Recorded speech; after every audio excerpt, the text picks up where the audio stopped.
Hello everyone, and welcome back to my channel. I'd love it if you could leave a comment letting me know where you're listening from around the world. Also, don't forget to like and subscribe if you're enjoying this video. Story 1. It was one of those perfect nights for doing absolutely nothing. Rain danced softly against the windows, casting ripples of shadow down the walls, and thunder rumbled like a sleepy giant rolling over. I was alone, truly alone, for the first time in weeks.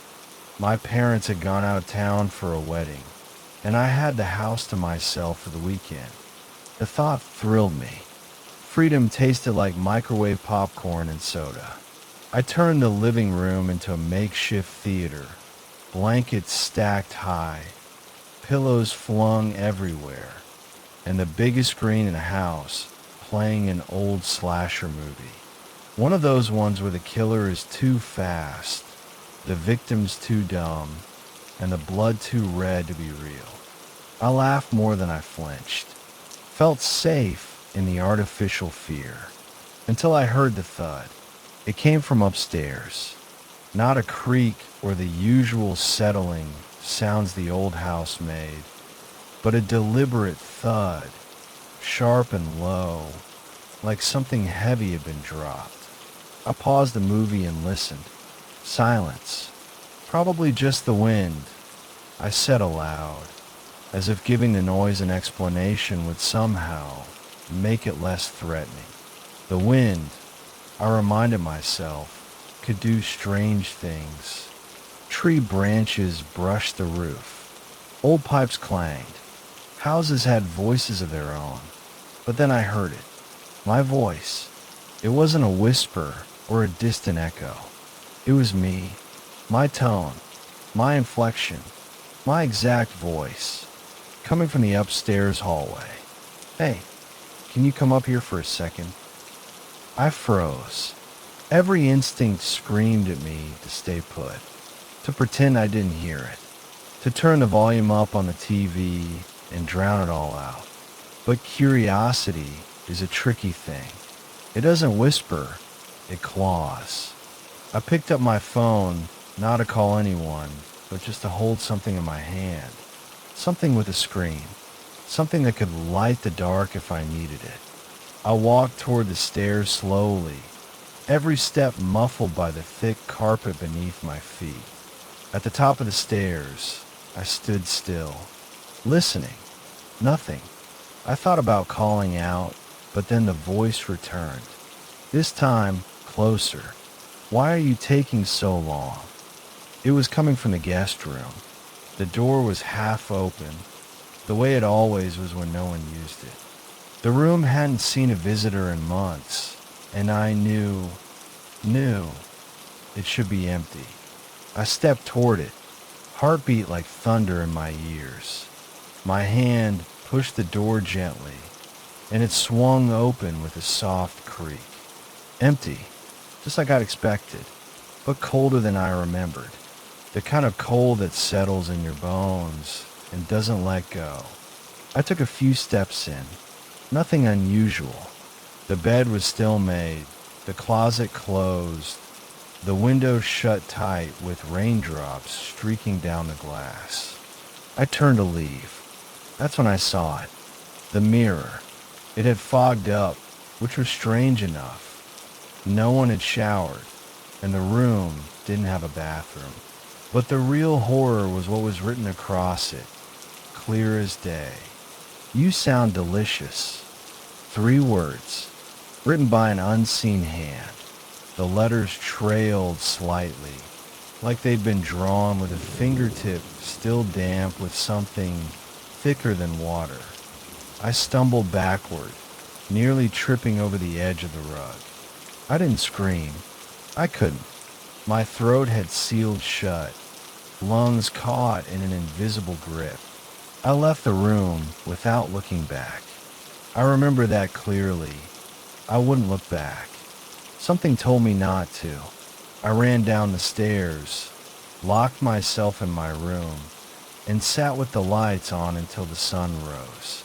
The next morning, the writing was gone. The mirror clean, almost too clean. When my parents came home 2 days later, I told them I hadn't slept well because of exams. That was easier than trying to explain what had happened. Who would believe me? But that wasn't the end. The next time I was alone, weeks later, it happened again. Not the voice this time. It was laughter. Mine, coming from the kitchen in the middle of the night. I crept out of bed and peeked down the hallway. The light was on. I never leave the kitchen light on. And there, standing in front of the refrigerator, was a silhouette. My silhouette, head tilted, smiling, laughing. I ducked back into my room and shut the door. I haven't told anyone. Not because I don't want to, but because I can't. Words aren't enough. Sometimes I hear it outside my bedroom at night, breathing, shifting, and sometimes I hear it practicing my voice, like it's trying to perfect the pitch, refine the laugh, make the copy complete.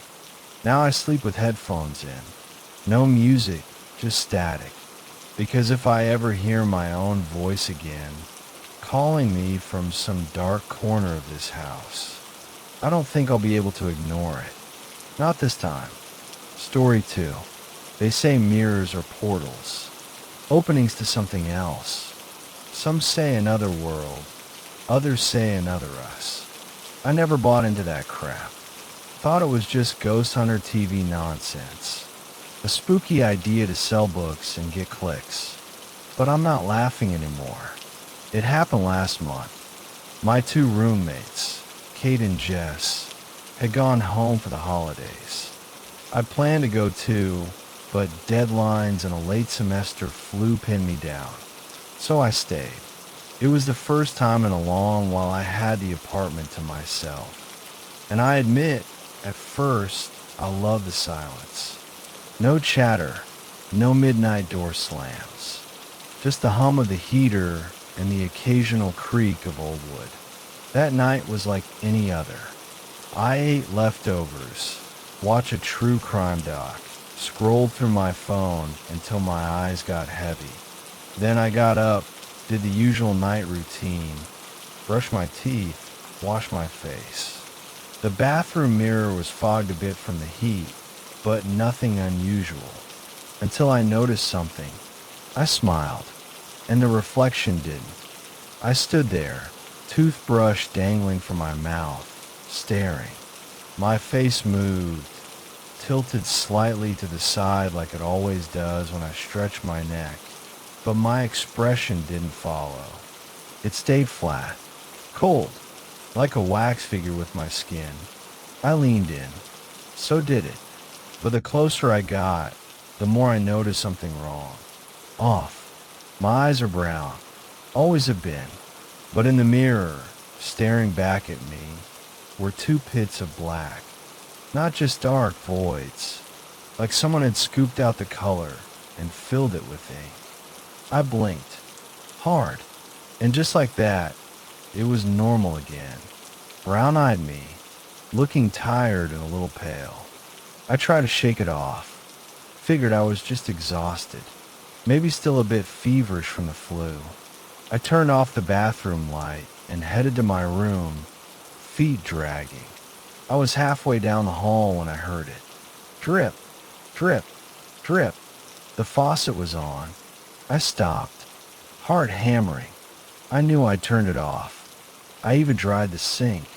I turned back, slower than I should have. The bathroom door was cracked open, just a sliver of light pouring out into the dark hallway. I pushed the door gently. It creaked like in one of those cheap horror movies. But this wasn't a movie. I was very much awake, and my skin was crawling with something worse than fear. Something primal. The kind of dread that whispers, "Don't go in there." But I did. Of course I did. The mirror was fogged again. Heavy this time. Steam clung to it, even though the water wasn't hot. And there, written with a fingertip, clear as day, were 3 words. Let me out. I froze. For a long moment, I couldn't move. My breath caught in my throat like I'd swallowed ice. I turned around, half expecting something to be behind me, but there was nothing, just the hum of the apartment and the slow drip of the faucet. I reached out to wipe the mirror, just to make it disappear, like it was some joke, some hallucination. My hand stopped an inch from the glass, because the reflection didn't move. I was staring right at it, my hand midair, but it stayed still. Then, slowly, it lifted its hand. Not mine. It was reversed. Too reversed. A tiny detail you don't notice until something goes horribly wrong. It moved like it was copying me or mocking me. Then it smiled. Not a normal smile. A cracked, lipless grin that stretched impossibly wide, revealing rows of two small teeth that didn't belong in any human mouth. I stumbled back, hitting the counter hard. My knee knocked over the soap dispenser. It hit the tile with a loud clack, but I barely heard it over the sound of my own pulse thundering in my ears. And then it laughed. Not out loud, not in the air, but inside my head. A hollow, wet giggle that crawled in my brain like worms. I turned and ran. Didn't even turn off the light. I slammed my bedroom door and locked it. I didn't sleep. Not a second. The next morning, I covered that mirror with an old bed sheet, taped the edges down so nothing could peek through. I haven't used that bathroom since. I used the gym shower 2 blocks down. Even then, I avoid the mirrors. I look at the floor, or the wall, never my own reflection. 2 days later, I went back in, only grabbed my toothbrush. The sheet had fallen down. The mirror was clean, but written in the corner, just barely visible under the fog, like it had been traced with a fingernail, were the words, "Almost free." I moved out after that, told the landlord there was mold, paid the early termination fee, and never looked back. But sometimes when I pass a mirror, I swear I see something in the corner of my eye. A flicker of movement, a second face, and lately, I've been waking up to find little smudges on my bedroom mirror. Smudges I didn't make. I clean them, every day, but they keep coming back. I don't know what's trapped inside that mirror, but I'm starting to think. It's getting stronger, and one day, it will figure out how to switch places. Story 3. They told me never to go in a crawl space.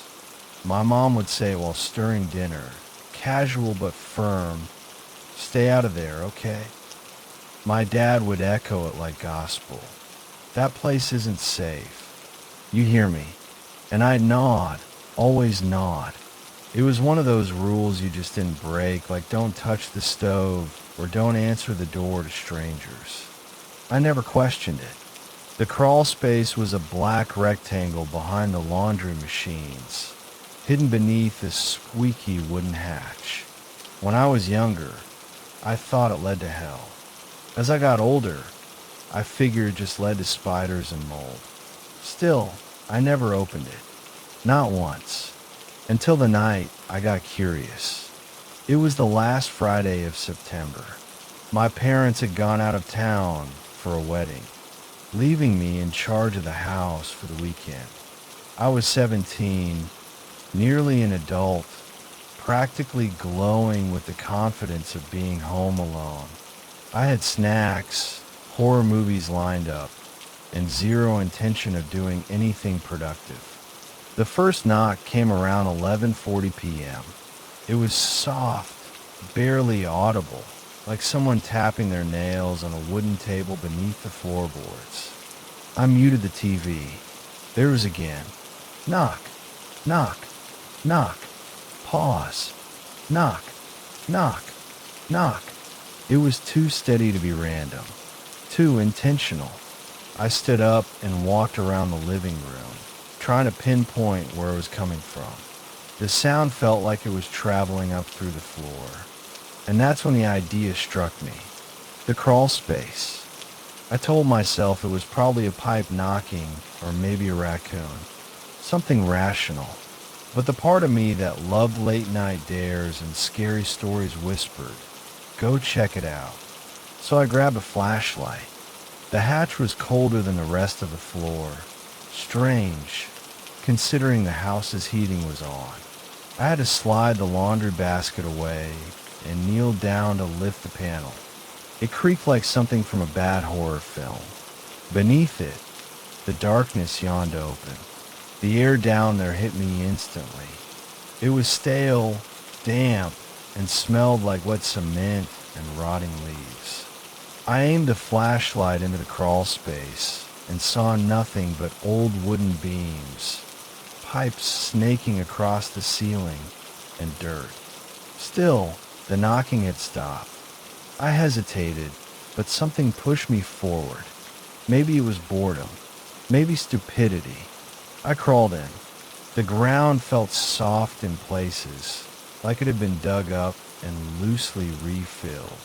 Cobwebs clung to my face, and I kept thinking something was brushing my leg even though there was nothing there. And then I saw it. A toothbrush. My toothbrush. Green handle. The one I lost 2 weeks ago. I'd searched the whole bathroom and finally gave up, thinking it had fallen behind the sink or gotten tossed out by accident.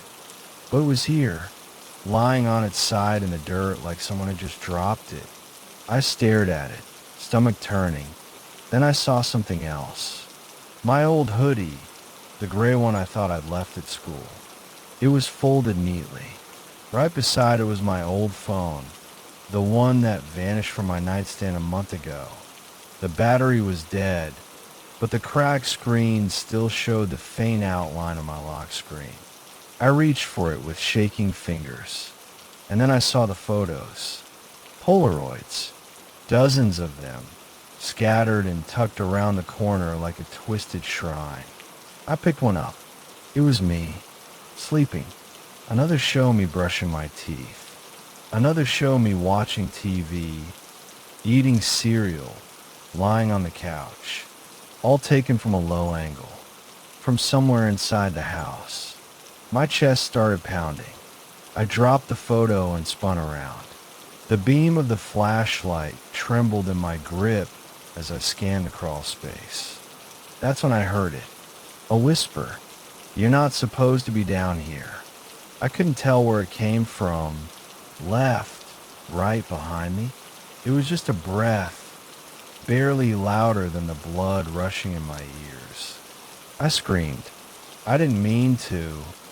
I didn't plan it, but the fear ripped through me. I scrambled backward, banging my shoulder against the wooden beam, dirt flying into my mouth as I crawled. My flashlight slipped from my hand and spun in a circle before dying. Pitch black. I was half out of the crawl space when I felt something tug the cuff of my jeans. Just a small pull, like someone testing how fast I could move. I kicked wildly, connected with something soft, maybe a hand, maybe not, I don't know. But it let go. I slammed the hatch shut, shoved the laundry basket on top, and then I ran. I called the police, voice shaking so badly I could barely give them the address. When they arrived, they took me seriously. I guess I sounded scared enough. They searched the crawl space. At first, nothing. Then one of the officers called for backup. They found a sleeping bag, food wrappers, an empty water bottle, a small flashlight, a knife, and a tunnel, just wide enough for someone to crawl through. It led straight to a broken fence panel in the neighbor's yard. No one had seen him. No one ever does. They said the man had probably been living there for weeks, maybe months, watching me, following my routines, waiting, I stayed at a friend's place that night, and the next. My parents replaced the hatch with a steel lock. We installed security cameras, motion lights, the works, but I still don't feel safe. Every time I hear a creak in the floor or see a shadow move at the corner of my vision, I remember his whisper, "You're not supposed to be down here." And I wonder if maybe one night I'll wake up and see him crawling out,